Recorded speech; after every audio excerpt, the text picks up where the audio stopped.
Então tá, galera, estamos começando a nossa aula aqui no Facebook do Guardiões da Água com a Vera Dantas, que é uma mestre, para mim é uma sabedoria, é um prazer, é uma delícia, é um cheiro estar com essa mulher, né? Ter conhecido ela através da Silva Balestrin, ter feito o ensaio, eu estou muito, muito feliz, ela me deu um suspiro de amor e carinho nesse coração, dessa quarentena que eu peço para todos os nossos alunos, todos os nossos ouvintes aqui, os nossos telespectadores, internautas, etc., esse mundo da internet, que fiquem em casa, mas eu estou em paz, muito em paz. Então, nós tivemos nesse primeiro mês de aulas, pouco sobre o que é o teatro, a história do teatro está mais ocidental, vamos dizer assim, para nós falar de onde nós viemos. Depois nós já começamos a falar com a Cecília Boal sobre a história do Augusto Boal, a sua grande pesquisa, a criação desse teatro do oprimido. Depois nós falamos com a Silvia Balestrin, que é aqui minha professora na Universidade Federal do Rio Grande do Sul, tá? Conversamos com ela sobre a cadeira de teatro do oprimido e Coringa. Depois, na terceira aula, a gente falou com Parçaria, um grupo de teatro oprimido de 10 anos aqui na região metropolitana de Porto Alegre, em Guaíba. E, por último, a gente fez uma mesa redonda com vários artistas da cidade de São Leopoldo que criam seus espetáculos. Tem grupos de 30 anos, que é o Teatro de Bugiganga. Eu já me considero um bugiganga, né? Me considero um bugiganga já. E outros criadores da cidade de São Leopoldo, uma roda de criação artística. Falamos de teatro oprimido, falamos da importância de um ator espectador, atento às questões sociais, políticas da sua cidade, do seu país. E fechando esse mês do trabalhador, esse primeiro mês de aulas, já que nós vamos mudar a nossa proposta para o mês que vem, eu termino com a Vera Dantas. Vera Dantas é uma mestre e pude acompanhar o trabalho dela nas redes. Eu estou extremamente entusiasmado. E passo a bola para ela, porque essa aula é com ela. Ela vai iniciar, ela vai nos dizer dessa experiência magnífica, que me parece da mais importante, que é o diálogo com os povos tradicionais da América Latina. Além de ela estar lá no Ceará, uma terra de gente de um coração que eu iria para o Ceará, moraria no Ceará, viveria no Ceará. Eu já me considero, de certa forma, um cearense, né? De coração, vamos dizer assim. Vera, um beijo no teu coração e passo a bola aqui do Rio Grande do Sul, do frio dos Pampas, gaúcho, passo a bola para Vera Dantas, no Ceará. Um beijo no teu coração, dessa gratidão tremenda que és, Vera. Muito obrigado por compartilhar com a gente. Bom, pessoal, boa noite. É uma felicidade poder estar aqui.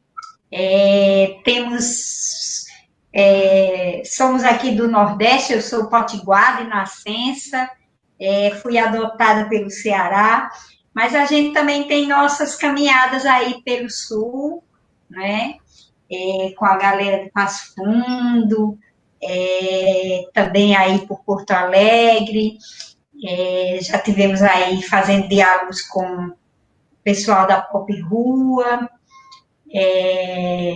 aí via a minha querida amiga e comadre Gabriela Godoy, que também é professora da URGS, na área da saúde coletiva.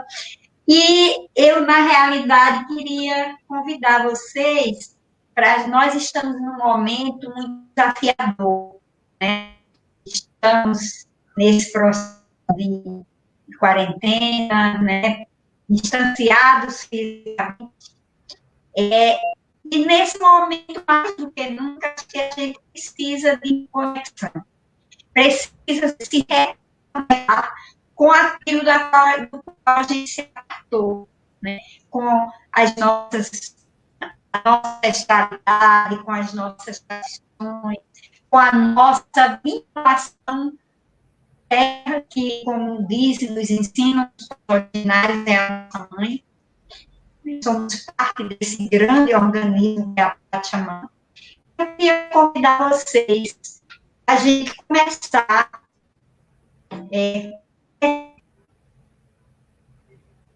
nossa mãe maior, a terra.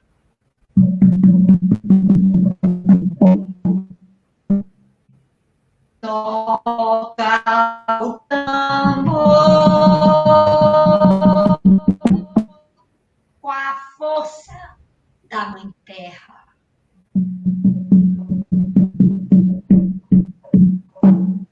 Toca o tambor, amor, sabedoria e gratidão. Toca o tambor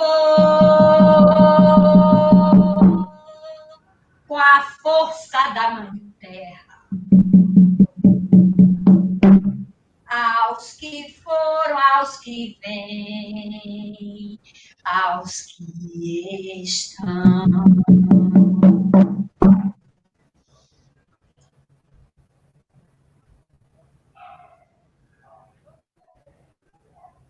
Penso que é muito importante, eu considero a ritualidade algo que está sempre fazendo essa conexão da gente com o todo, né?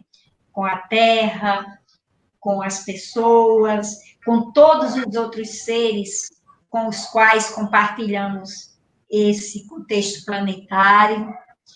E penso que ela é a grande força integradora, inclusive dos nossos processos artísticos. Penso que a partir um pouco disso, nós somos um povo que temos raízes muito diversas, né?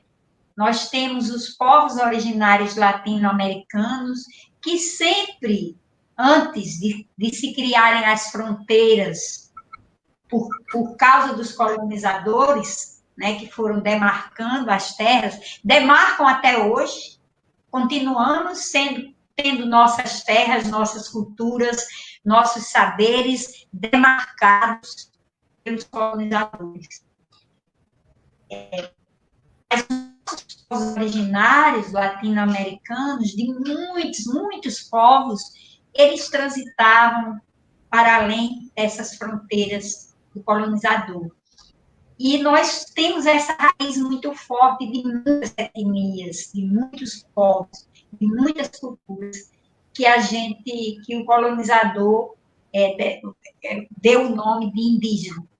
Mas nós também tivemos muito fortemente os elementos daqueles que chegaram aqui escravizados, que foi o povo africano, né? Que é o que a gente vem nosso ancestral maior, né? E esse povo que aqui chegou escravizado construiu seus mecanismos de resistência, construiu possibilidades de reconfigurar, de dialogar com as culturas que aqui estavam, e a gente tem essas matrizes que também se misturaram, se mesclaram, se hibridizaram com as culturas dos colonizadores, né? Então, a gente tem essa mistura, mas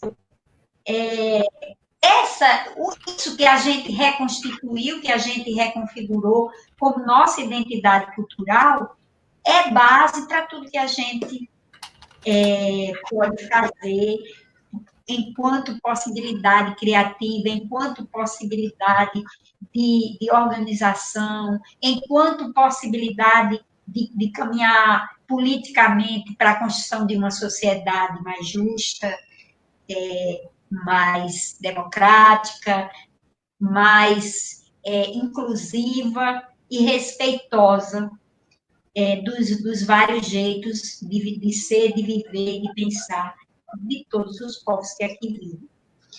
Eu penso que eu podia começar com isso, e aí, não sei se a gente segue, se você quer fazer uma provocação.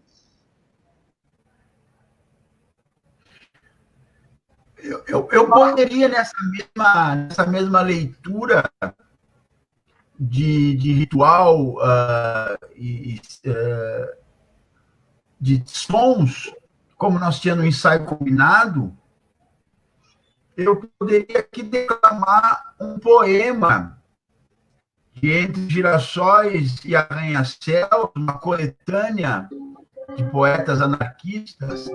Eu poderia aqui também entrar nessa mesma seara, nessa roda de ideias, e também declamar uma poesia construída pela Ione, né, que tem esse desenho maravilhoso de corpos nus, porque a gente precisa cada vez mais nos desnudar das amarras e máscaras do colonizador, que está tão impregnada na nossa cultura brasileira. Então eu vou aqui com a Ione. Ela diz: o homem achou mais fácil inventar as portas do que compreender a origem do medo do bem. Uma porta se faz de madeira e o medo é feito de quê? Até quando vamos precisar viver com ele? Do que realmente você se protege? Em tua mente, muitas portas esperando serem abertas. Atrás delas, muitos poderes adormecidos. Então, eu vou assim, de poesia, em poesia, nós vamos dialogando. E que eu gostaria que tu entrasse a nos dizer, na perspectiva real, desse espaço que tu está junto na Faculdade Federal do Ceará, desde 2005, e me parece que uma palavra eu gostaria que tu falasse bastante dela, na prática, ou na realidade de tradições e caminhos que tu faz na tua vida, que é a palavra, nós estamos falando, óbvio, de arte, de cultura, de tradições, de rituais, que é a palavra cura. Então, acho que para chegar no Ecobé, é importante a gente referenciar outras coisas, outros caminhos que a gente foi construindo antes, né? Eu sou filha de camponeses, né? E tive a oportunidade de chegar numa universidade pública, né? Num tempo de quase 40 anos atrás, e cursar um curso de medicina numa turma onde apenas de 100, apenas 8 pessoas vinham da escola pública, né? E nesse caminhar, por exemplo, eu cresci no sertão, sou sertaneja, e no sertão eu cresci, por exemplo, muito perto da cidade que eu vivia, da que eu nasci, que se chama Carnaúba dos Dantas, existe uma comunidade quilombola que foi, inclusive, onde foram feitas as filmagens de Bacurau. Aquela comunidade quilombola que a gente chamava de os negros do Rosário, né, a comunidade Boa Vista, ela foi muito importante na minha construção cultural, porque todos os anos, no início do ano, os negros do Rosário vinham para a minha cidade para dançar com aquelas fitas coloridas, com aqueles tambores, e aquilo foi um imaginário muito forte na minha infância, né? E quando eu chego na universidade, eu durante toda a minha infância, fui cuidada pela minha mãe com as plantas medicinais, né? Lembro que uma vez fraturei um braço, né? Fraturei o cotovelo, quando eu tinha, acho que 7, 8 anos de idade, e não tinha médico na minha cidade, não tinha como engessar. E os meus familiares engessaram meu braço com dedo, que é uma resina vegetal e ovos. E eu não tenho nenhuma dificuldade com nenhuma sequela dessa prática popular. Então, quando eu vou para a faculdade, eu começo a querer fazer esse diálogo com aquilo que eu tinha viciado a minha infância toda, com a cultura popular e com os elementos do cuidado popular. Fui pesquisar nessa área das plantas, das verdadeiras, dos cuidadores populares. Depois, fui trabalhar no interior. Fiz homeopatia, resolvi trabalhar, estudar homeopatia, fui aí para o sul, fui para Curitiba estudar homeopatia, mas depois eu volto para trabalhar no sertão.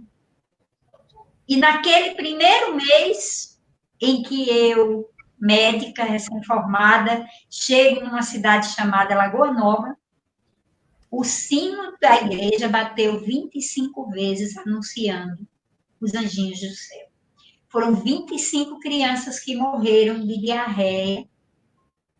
E eu fazendo todas as coisas que eu podia. E, quando eu estava no desespero, eu soube que o Sindicato Rural, que é um município com 80% da população rural, o Sindicato Rural fazia uma reunião juntando a educação, junto a EMATER, que era a assistência agrícola, os grupos de jovens da igreja, e eu disse que eu vou pedir ajuda. E cheguei lá, que era secretário do sindicato, e ele disse assim: doutora, eu sou violeiro. Se a senhora disser o que é que a senhora quer que fale sobre essa coisa, eu faço um cordel sobre isso. E aí os meninos do grupo de jovens disseram: a gente gosta de brincar de drama. E aí nós pegamos o cordel do seu Pedro Henrique, que já não está conosco, e montamos,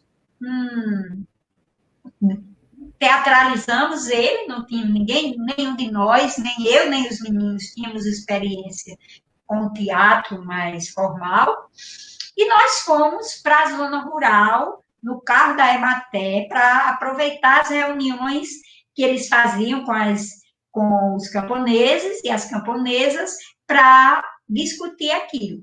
E a gente levou uma dimensão, mas aí as pessoas trouxeram outra.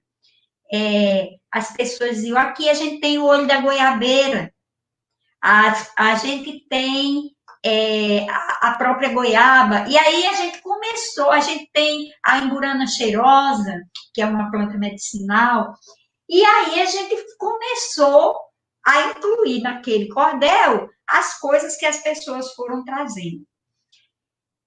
No ano seguinte, morreram, durante o ano inteiro, apenas 5 crianças, e não foi de diarreia. Mas a gente também, a partir dali, se apaixonou pelo teatro e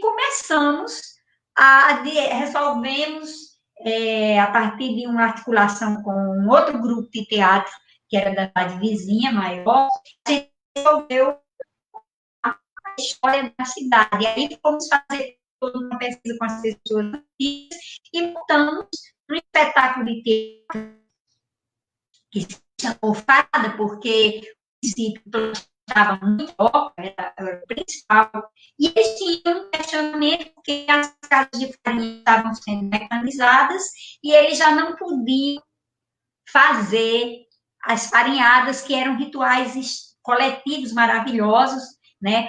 Não apenas de produção da farinha, do beiju, mas também rituais onde as pessoas se comunicavam, conviviam e compartilhavam o que produziam. E que no processo de mecanização, aqueles que tinham as máquinas já não permitiam isso, e as pessoas estavam deixando de produzir farinha e iam comprar farinha no produzido pelos aquele que era o dono das máquinas. E aí nós começamos a fazer esse essa mobilização, a comunidade, as comunidades se organizou e construiu uma casa comunitária. E aí nós terminamos viajando no quadro, compartilhando essa ideia. Teve um tempo nessa serra que farinhar é uma festa, juntava a família inteira para lá botar a terra, não precisava ter pressa, a maniva crescia espessa. Levanta, roceiro, levanta, que o dia já vem. Eu não lembro mais a letra toda, porque isso faz mais de 20 anos. Tem mais de 20 anos. Bom, mas aí, a partir dali, a gente tem um grupo de teatro de rua, o grupo de teatro Alegria e Alegria, do Rio Grande do Norte. Nos apaixonamos por aquela possibilidade e decidimos que íamos fazer teatro de rua, porque na cidade não tinha teatro, não tinha lugar fechado, a gente já ocupava as coisas de caminhão, então vamos fazer teatro de rua, aprender a fazer teatro na roda. E aí, nesse processo, a gente se encontrou com esse grupo, com outro grupo que a gente já conhecia, que era da cidadezinha, e nós começamos a fazer teatro de rua, aprendendo ali, né? Mas sempre com esse vínculo com o território, com a possibilidade da gente estar trazendo os elementos da cultura local, da gente estar contribuindo para transformar as realidades. E aí, um belo dia, a gente encontra, fica sabendo que num outro município do Rio Grande do Norte, tinha um cara que era paraibano, mas que tinha chegado do Rio, e que esse cara estava pegando as crianças e estavam subindo as pedras e começando a dizer poesia de Brecht, de Vinícius de Moraes, de Fernando Pessoa, e as delas mesmas. E fazer acrobacia, e o município, naquela época, gerido pelo Partido dos Trabalhadores, o único no Estado, né, atravessando muitas dificuldades, e nós lá conhecemos o Raman, e a partir desse encontro entre o Júnior Santos, que era do Alegria Alegria, o Lima, que era esse louco, maravilhoso, que estava em Janduís, as crianças estavam se preparando para serem pistoleiros, porque era uma área de pistolagem muito grande, para se transformarem em arautos da arte, né? E aí nós começamos a pensar numa possibilidade da gente compilar o que sabia, que existem as confederações de teatro, né? E a gente estava muito insatisfeito, resolvemos sair e criar o movimento Escambo Livre, que na época a gente chamava Movimento Escambo de Teatro de Rua. Esse movimento existe até hoje, né? É um movimento que nunca teve uma organicidade formal. Ele vai se constituindo com os grupos que se encontram, sempre nessas mesmas perspectivas que a gente já tinha. E com a possibilidade da gente compor o que faz com a comunidade. Então, nós fizemos o primeiro encontro de Janduí, que é essa cidade que fica no Rio Grande do Norte, e aí eu morava na cidade, nós levamos as crianças e fomos para Janduís. Cada grupo que foi levou seu alimento, a cidade se organizou com as escolas, mas a gente levava as redes, as roupas de cama, de banho. Era uma cidade onde a água era muito difícil, então não podia tomar muito, só um. Olha lá.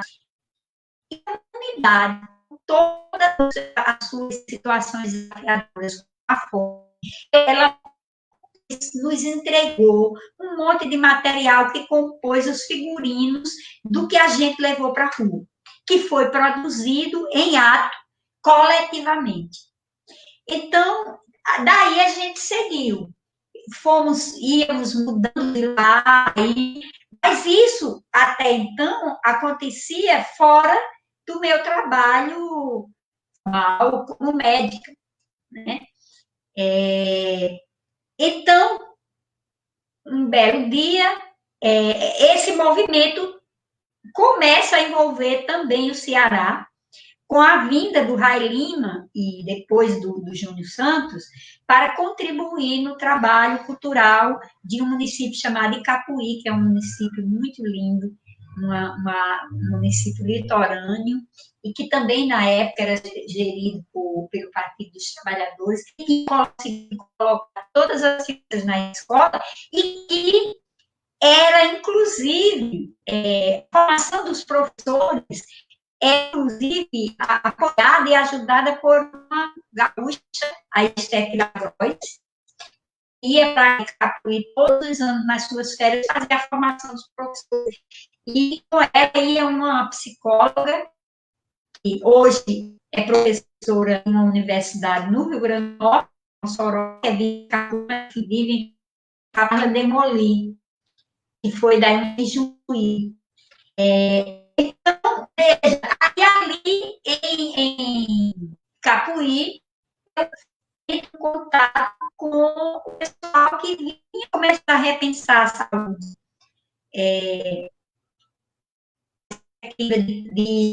Já na perspectiva de criar a ideia da saúde da família, e um tempo depois nasce o programa Saúde da Família, que hoje virou estratégia, e eu vou trabalhar em Quixadá, a terra dos mortos e dos OVNIs, como diz o povo de lá, e lá em Quixadá, já bebendo a experiência que já vinha acontecendo em Capuí, a gente começou a juntar saúde e arte. Então, por exemplo, eu trabalhava em Poré, que se chama Gabriela Godoy, minha comadre querida, que também trabalha com a Pop Rua aí, e nós saímos desse lugar de médicas, íamos fazer teatro oprimido, o teatro fora, para discutir as questões com a comunidade. E aí, essa história foi pegando que daqui a pouco todas as equipes estavam trabalhando. O meu companheiro, na época, era de um CTO, no Rio Grande do Norte, e terminou sendo acolhido na equipe da Secretaria de Saúde, e nós, todas as equipes, começaram a trabalhar com a arte, não exatamente o teatro fora, mas começaram a trazer essa ideia do teatro a compor a da saúde.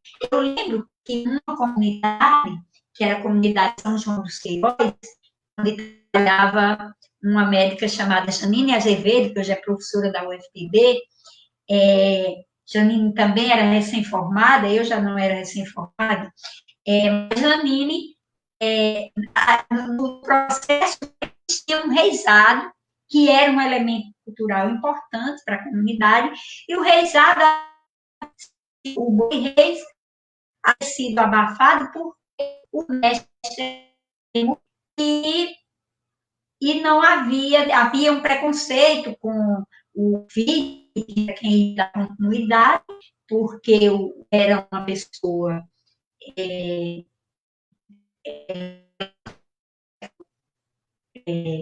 LGBT, e as pessoas achavam que era um desprestígio aquela pessoa assumir isso. Nesse processo, veja, conseguimos trazer o boi de rei, tirar o boi de rei do fundo do baú, e quem virou o mestre rei? O agente comunitário de saúde, que era o filho, que a comunidade não estava aceitando, e foi um processo. Então, nós vivemos coisas como essa, do motorista da ambulância de uma outra comunidade entrar nos espetáculos. Então, foi uma experiência extremamente rica. Mas, naquele tempo, eu que já era médico homeopata, a gente também passou a dialogar muito com as plantas medicinais, E a gente já vinha nesse contexto das reflexões sobre a educação popular. Bom, aí, para encurtar a história, depois de muito andar, passar por muitos lugares, inclusive por Icapuí, inclusive por comunidades indígenas, a gente começa aqui a construir uma articulação que a gente chama de ANEPS, que também existe aí no Rio Grande do Sul, que é a Articulação Nacional do Movimento de Educação Popular em Saúde. E essa articulação, eu vou contar para vocês assim, eu vou contar e vou contar uma história que ora se desenrola na terra do Ceará. Eu vou contar uma história que ora se desenrola na terra do Ceará. Então, a história, a gente começou os movimentos que aqui no Ceará, rede muito interessante de movimento. Tem movimentos que trabalham com terapia comunitária, tem movimentos que trabalham com as plantas medicinais, tem movimentos que trabalham com a massoterapia, e movimento que trabalha com várias dessas coisas, com as práticas que aprenderam também de origem oriental. Bom, a gente, e os povos indígenas que trazem tanto o trabalho com as plantas, como incorporam a dimensão do toré como um elemento de cuidado, e aí, nesse processo, a gente começou a se articular e a fazer as farinhadas. Vou fazer uma farinhada, muita gente eu vou chamar. E quem entende de farinha, vem aqui para peneirar. Quem entende de farinha, vem aqui para peneirar.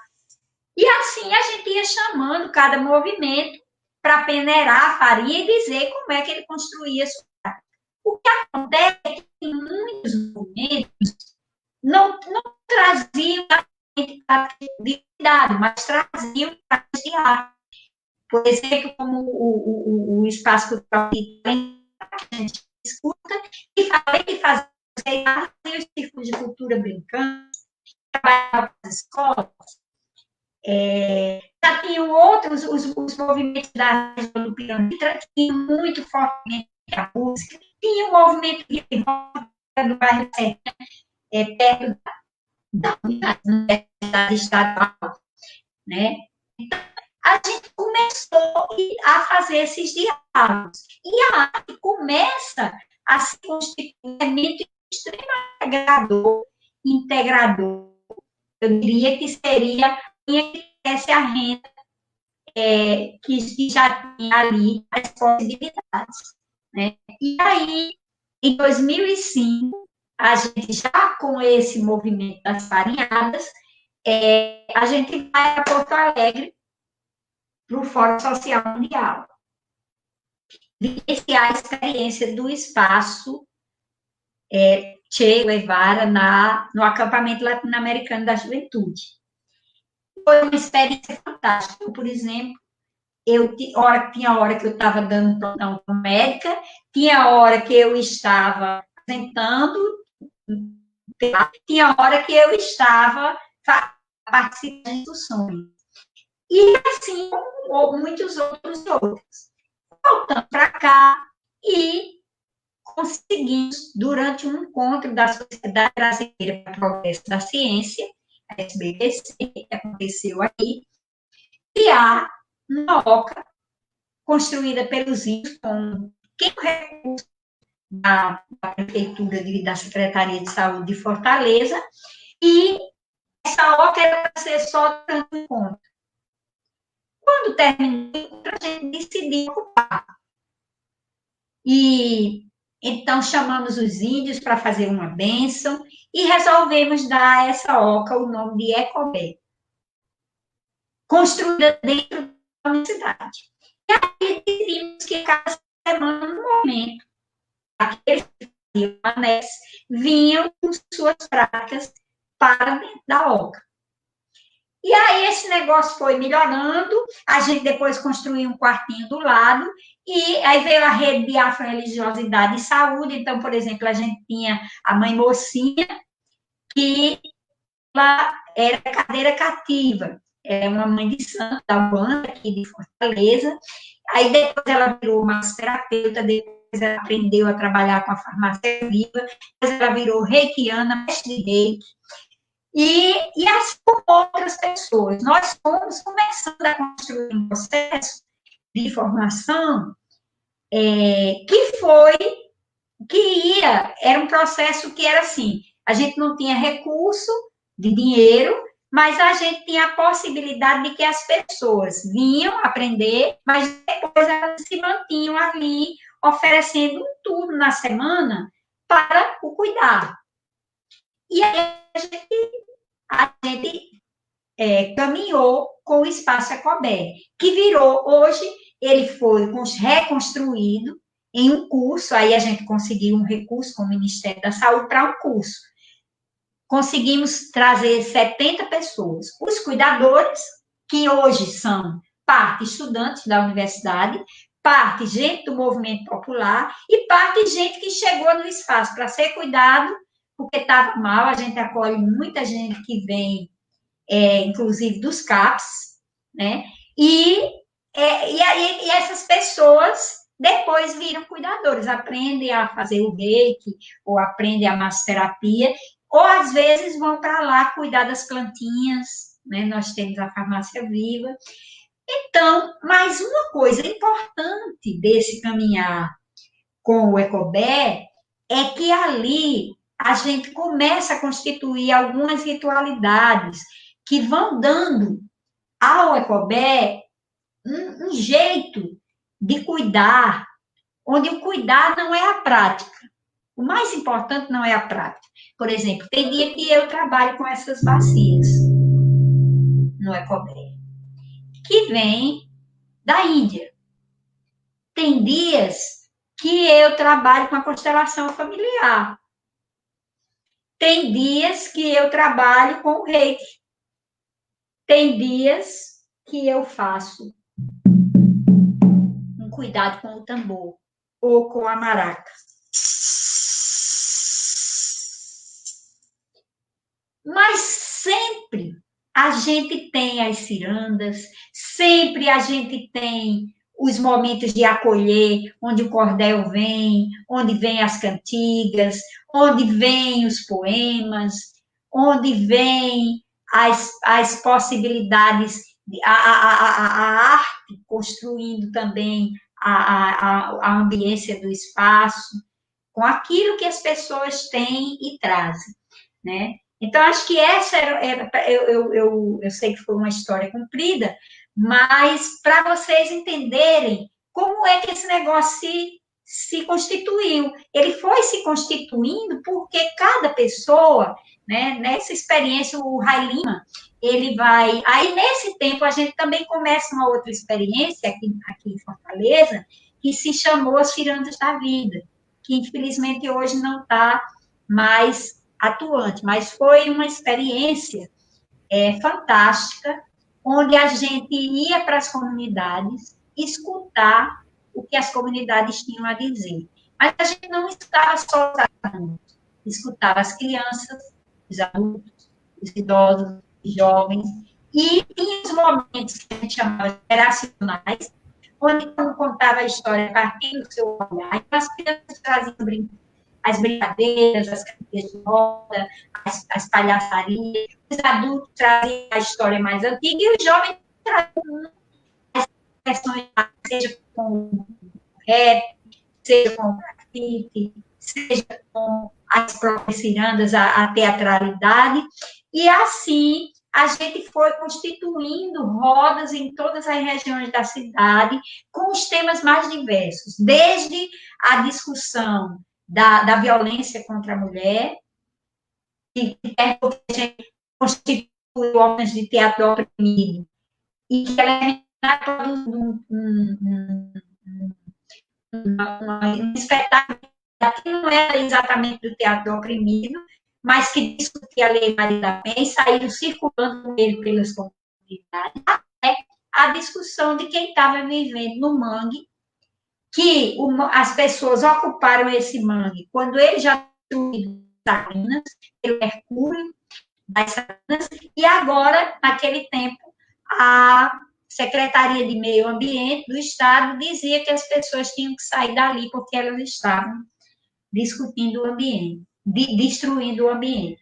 E aí, sobre essa história, que esse processo foi também o da minha tese de doutorado, que foi feita junto com os cirandeiros, que a maioria deles eram pessoas que viviam nesse caminho das artes. O Jair Soares, o Márcio Firmiano, Josenildo, que é um cineasta aqui em Fortaleza, a Jordana, o Júnior Santos, o músico que dessa área perto do Mangue, a Beth Silva, que é uma terapeuta comunitária, uma liderança maravilhosa, que largou um detudo e foi lá para o Timor-Leste, no meio da Guerra Civil, para contribuir lá com a rádio.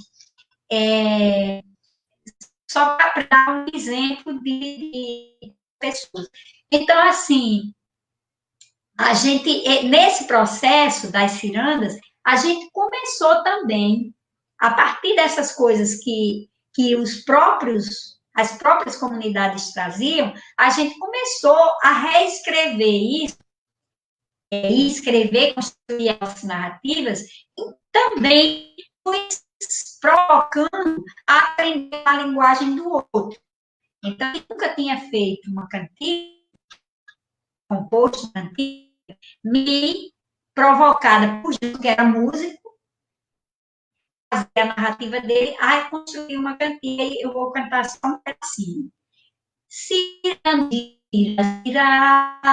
cantar no mangue, cantar, viver no mangue, viver. Me meto no mangue para sobreviver, para chegar aqui, lei. Ai, lutei, mas aqui chegando fiquei. Muitos anos percorri, mas aqui lugar achei. Minha casa eu consegui. O mangue chora e eu também. O mangue adoece e eu também. Quem nos entristece, quem nos enfraquece é o capital. Quem nos fortalece, quem nos envivece é a nossa luta e organização.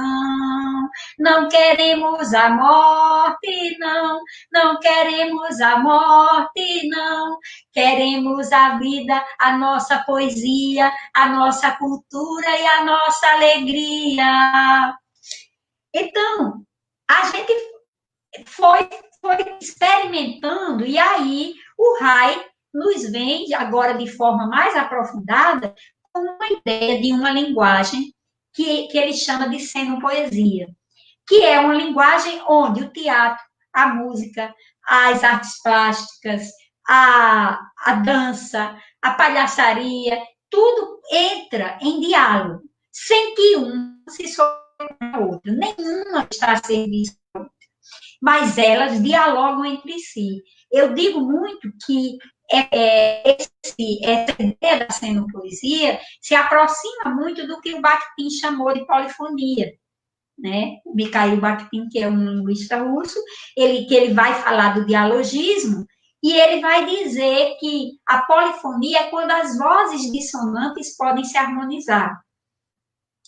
Então, nós começamos a experienciar muito a senopoesia em várias possibilidades, inclusive no cuidado, né? A gente, por exemplo, pratica muito uma ritualidade que a gente chama de corredor do cuidado, e que agora a gente chama de corredor senopoético do cuidado, porque é uma ritualidade onde a gente monta um túnel humano, um corredor humano, baseado na trilha junina, que é uma coisa cultural muito forte aqui, e ali a pessoa vai ser cuidada antes de entrar no corredor, vai fechar seus olhos e se permitir caminhar naquele corredor para que cada pessoa que está naquele corredor cuide dela enquanto passa, como gostaria de ser cuidado.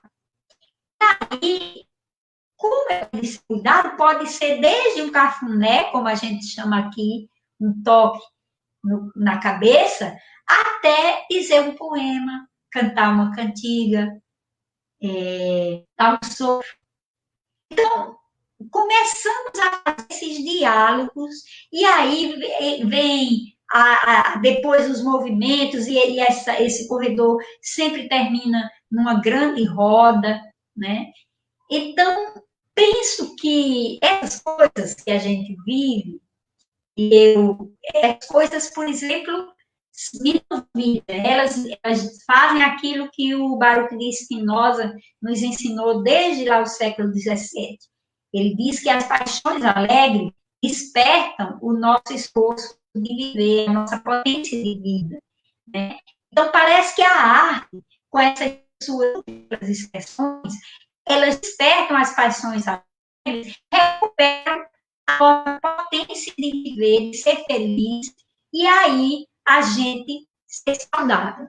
E aí eu acho que eu já falei, mas para fechar a minha fala, a gente poderia dialogar nesse processo, nesse percurso, andando pelo Brasil, encontrando outras pessoas, aprendendo com o que os outros também fazem, recriando, a gente se encontra com um pessoal da América Latina, a princípio com uma médica boliviana chamada Vívia Camacho, que é índia quechua, parteira tradicional, é médica cirurgiã, mas é também parteira tradicional, não trabalha com as cirurgias, com isso, com a medicina tradicional. E a Vívia nos fala de uma coisa que estava se organizando, que era a ideia de um movimento chamado Internacional da Esperança, com a lei e a amistosofia. Que maluquice é essa? Ora, no Chile, tem um outro cara, por acaso médico, que é um cara que já está aí mais de 80 anos, chama-se Luiz Luchou, os que o conhecem mais. O Luchou é de uma revista conhecida, publicados, é poeta. E o Luchou vem trazendo uma discussão que ele chama de amistosofia, que é essa ideia de que nós podemos nos encontrar na perspectiva da cooperação, né? E produzir conhecimento, ele vem do se pensar nessa possibilidade de cooperação, de solidariedade, né? São seres de natureza amorosa, já nos ensinou o Humberto Maturana. E aí, nesse caminho, eles se encontram com outro cara, um argentino, que vive em uma cidade argentina que se limita com o Paraguai, numa região que existem ainda muitos índios guaranis e muitas outras etnias indígenas, e eles começam, desenvolvem uma experiência chamada Ministério de Saúde da Comunidade, que é uma experiência que é de saúde comunitária, mas acontece a partir da educação. Junto com ele tem várias pessoas, uma delas é a companheira dele, a Sandra Payan, que é médica formada em Cuba, e eles começam a experienciar as coisas da agroecologia nas escolas, das plantas medicinais. Aí, um dia, eles se escutam de uma pessoa da comunidade que não existe colesterol, e a colesterol então devia existir a alegria no sangue. E o que é preciso para ser alegria? Aí eles foram descobrindo os A's, hoje já são 7. Ar saudável, alimentação saudável, água saudável, albergue para dia digna, arte, amor e aprendizagem, capacidade de se perceber sempre em aprendizagem.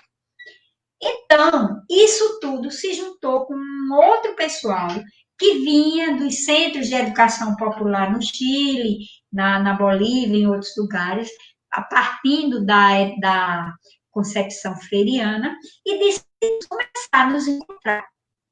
Não tínhamos nenhum tipo de subvenção pública, cada um ia do seu jeito, tinha gente que ia de carona. Eu fui para Bolívia sozinha, para Cochabamba, onde foi o primeiro encontro, o segundo foi no Chile, o terceiro foi em Formosa, o quarto foi em Cuba, e o próximo programado para ser na Colômbia. Mas, enquanto isso, com a pandemia, não podemos nos mexer muito corporalmente, fisicamente, a distâncias, então reinventamos os espaços. Temos um espaço no Facebook, onde a gente tem essas edições da edição online, tem um espaço que o Júlio Monsalvo publica as coisas, e aí tem muitas experiências com agroecologia, com poesia, com arte, que é a Gacetilha Alegrêmica. Eu passei esses links para e a gente vem experienciando possibilidades de ser alegrêmico, esperançoso e amistosófico, mesmo frente a situações tão adversas como a que a gente está vivendo hoje no planeta. Mas tendo também a consciência de que também somos corresponsáveis por isso, né? Em vários sentidos.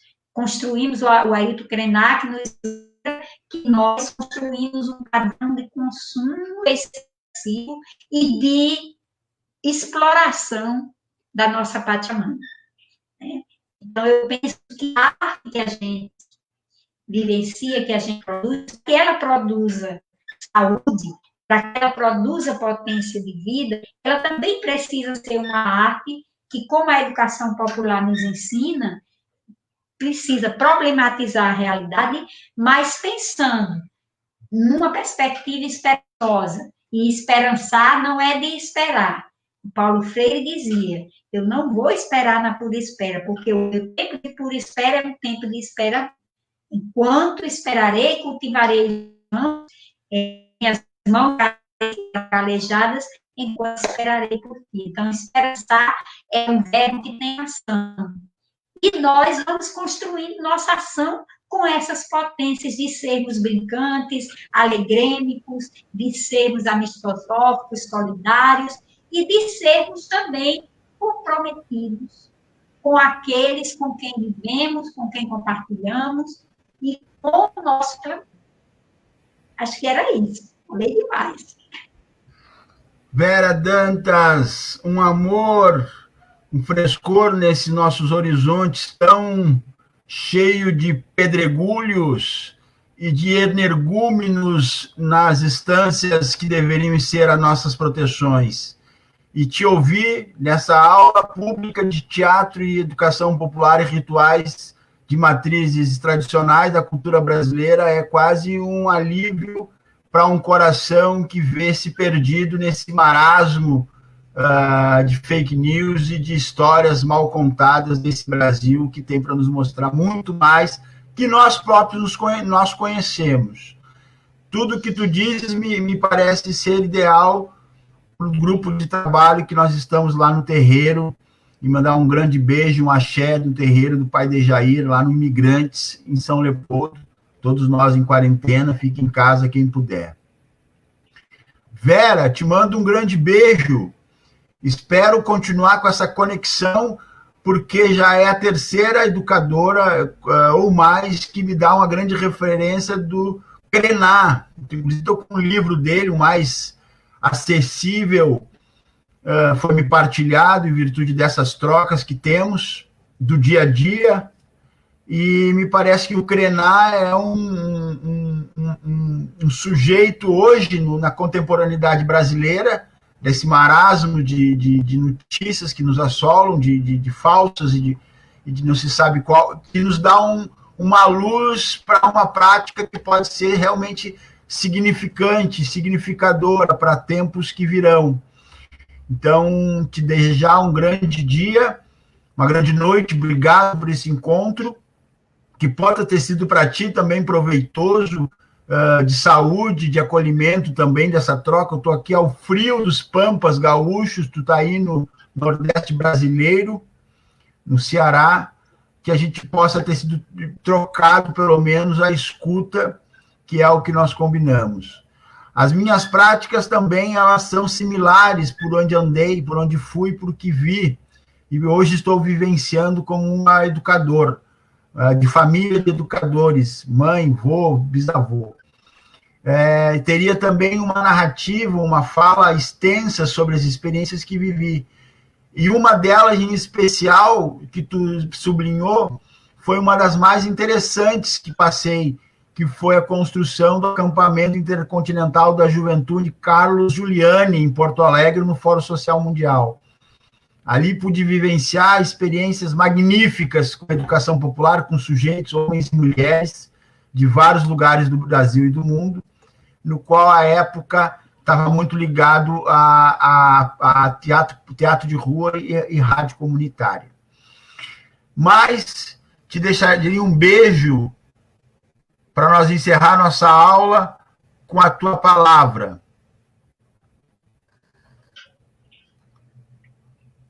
Bom, eu só posso agradecer, né, por essa possibilidade, essas oportunidades que o universo nos cria, né, e eu queria fechar, aqui no Ceará, hoje está muito calor, e a água é um elemento extremamente importante para. Então, eu queria deixar o nosso ritual saudando o elemento água, que venha para lavar toda essa sujeira que nós produzimos no planeta, que venha lavar o medo que tanta gente está acumulando nesse momento, que venha para lavar essa sujeira que está no nosso não, né, que está nos espaços de poder governamental do nosso país, que venha para renascer uma água limpa, doce, que nós possamos saborear. Então, eu queria me despedir cantando assim. Saúdo a força d'água, com tudo que ela nos traz, sabe o prazer, a criatividade, flexibilidade, para viver bem mais. E eu saúdo a força d'água, com tudo que ela nos traz, salve o prazer, a criatividade, flexibilidade, para viver bem mais.